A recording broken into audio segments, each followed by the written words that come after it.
So Endwalker has been out for almost a month now.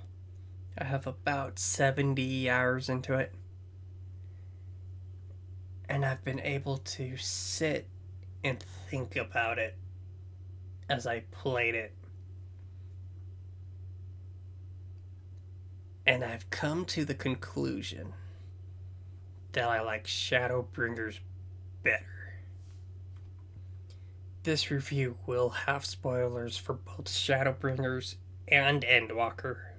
So if you haven't finished either of those, then put this on the watch later and come back to it. But let's talk about Endwalker. And we're going to start with the pacing. While I love Final Fantasy can be a bit too much with the story. I would have liked a bit more game. I would have liked a bit more MMO with my Final Fantasy MMO. It really leans into the Final Fantasy storytelling here. And there are moments where it forgets it's a MMO. There are moments it forgets it's a video game. In fact, there are moments where it's playing as a visual novel for Halloween. You do absolutely nothing until the Tower of Zot. And then after the Tower of Zot, you go and sit through a college lecture about magic. And it drove me off the wall. Just like, can we please get started? Everything that happens in Garlemald is great. I love that. And then after Garlemald, you go off to the moon. And we'll talk about that. We'll talk about that now. I was so lost. We'll talk about Zodiark in a minute. But after Zodiark, it tries to explain Zodiark's role and everything. And it kind of lost me. I had no idea what was going on. And so I kind of lost a little bit of interest there. And then after the moon is Ellis. I'm still split on Ellis. While I don't mind them building up Fandaniel and Medion, Emic Silch was cool to get to know. I just feel like it went on a bit too long. They could have cut off some fat there and kept it moving.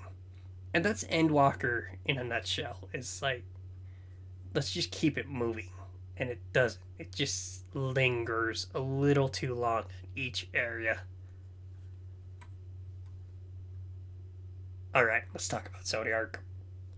I was disappointed with Zodiark because they've been building him up for like 10 years. And from my perspective, they built him up, just for comparison, like the Final Fantasy's world of Cthulhu. That this thing is a monster. This guy is a god. And if he ever awakes from his slumber, we're all screwed. And the world will just drown in chaos until he's awake. And so, when it came time to fight Zodiark as the first trial, my head kind of tilted. I'm like, already? And then Zodiark dies. And there's a moment where, see, your character looks at the world and there's that laugh, like, oh, finally. And I thought they were going to do like a plot twist where they turn Hydaelyn into the villain. Zodiark was the good guy. And Hydaelyn's been the bad guy, making you do her dirty work for the past 10 years or so. I would have been fine with that. I think they tried too hard to outthink themselves for the finale. I would have been fine if you just like cut off some of the fat and just do a Zodiark's army versus Hydaelyn's army and just do a whole finale about two wars, two armies that just clash. I was hoping for that. I was legitimately hoping for Final Fantasy Return of the King, or Final Fantasy Deathly Hallows, or Return of the Jedi. Basically, I wanted more finale in my Final Fantasy finale.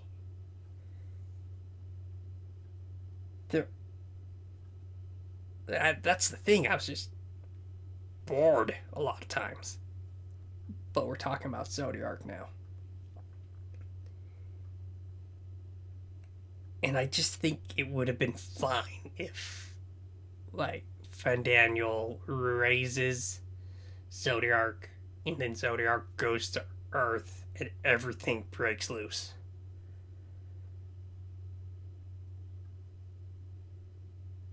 And everything breaks loose anyways.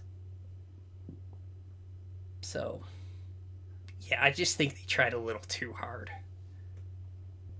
Zenos. Let's talk about Zenos real quick. I feel like people are overthinking him a little bit. Everyone's like, oh, he's a mirror of the player, blah, blah. Yeah, like, okay, yeah, I guess you could see it that way. I didn't see it that way at all. I was so ready to kill Zenos. It's not even funny.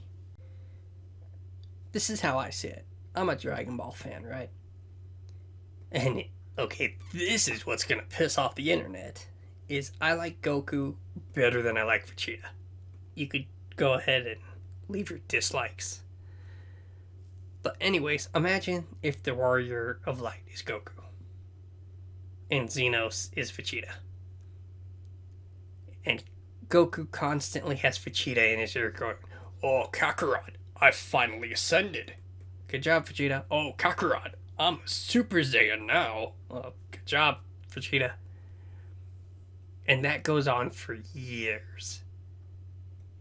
What if Vegeta showed up to Goku? He's like, hey, Kakarot, guess who's stronger than you now? What would happen if Goku just turned around? He's like, you know what, Vegeta? I'm kicking your ass. And that's how I feel like it was. You're constantly getting bothered by Zenos, and your character isn't interested in fighting. And so Zenos appears to you after a long fight with a godlike figure who's throwing planets at you and crap. You know, I'd be so frustrated. I'd be like, you know what, Zenos? I'm tired of you. Let's finish this now. And you finally make him kiss dirt. That's how I saw it. And honestly, Zenos needed to go. The character list is so congested in Final Fantasy. Which brings me to my next point. Yet another hot take, but I think one of the Scions should have been killed off, just to show the stakes of the situation. I'm not saying kill off all the Scions or anything, but I do think it would have drove home the fact that the situation is dire if they would have killed off at least just one of the Scions. Like I said earlier, I do think the character list is getting congested, and some of the characters need to go away. Because at this point, there's a lot to juggle. There's a lot of characters to juggle. And I just think it would have drove home the fact that things are so badly. Also, I kind of hate how they'll kill off characters and then 20 minutes later say, oh, they're all back to life now. That ending walk at the end when you're about to finish the game, feel like it's not as heavy as the developers thought it was going to. Just because I knew the Scions were coming back, so I think it could have been heavier if you killed off one Scion earlier. Just that way they knew they weren't kidding around. But at this point, I think we know the Scions aren't going anywhere. I know I'm making it sound like I hate the Scions. I don't, even though they do take credit for a lot of the things I do. But I don't hate the Scions. Let's talk about the things I did. When EndWalker actually lets you control your character, it's great. The fight, gameplay wise, the only things I really remember are the 3 trials. I don't remember a lot of gameplay in this. I remember when Zenos puts you in a nobody body. That moment was really cool. But other than that, the only gameplay I really remember are the 3 trials, which are really some of the best trials in Final Fantasy. Especially End of Days. The final fight, I think that's my favorite fight in Final Fantasy. No joke. And I've had about a month to stew on this. And I really do think Medion is the best fight. It's definitely the most funnest. And when EndWalker is having a high, it has a high. Like when you're at Thavland and Ratzahan, when that demon invasion is coming. I was like tearing up for that elephant, this throwaway character that I'll never see again, where he's just trying to get this little baby across literal hell itself, and he's chanting scriptures and just trying to keep himself calm. That was the moment that really tear-jerked me. And then Estinian and the dragon come in, and Drevner, I think, come in and save him. That moment was really cool. I also did like the end sequence where you have the crystal, and instead of raising your buddies, you choose to raise Emic Silch, and Emic Silch raises your buds. I loved the cinematic going into it, where Medion's like, I'm gonna destroy you all, and you use your teleporter to get your friends out. I think Zenos kind of comes in and ruins the 1v1, but that's okay. You get your comeuppance later with Zenos. I did enjoy my experience with EndWalker, don't get me wrong. EndWalker was an outstanding journey. I just think the pacing needed work, and I think it needed more gameplay for the hours. I do stand by, I really do think you have the controller down, watching cutscenes more than you're actually doing stuff. And I do think I like Shadowbringers better. Just because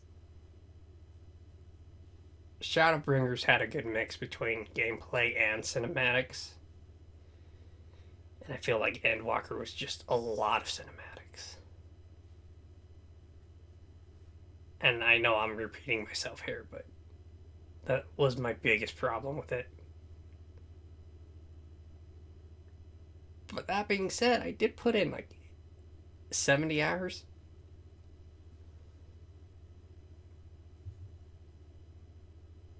So, yeah, it's a great journey, actually. I am curious on where they're going to go from here. Are they going to start a brand new 10-year arc, or are they going to do little expansion size stories? It'll be interesting from here.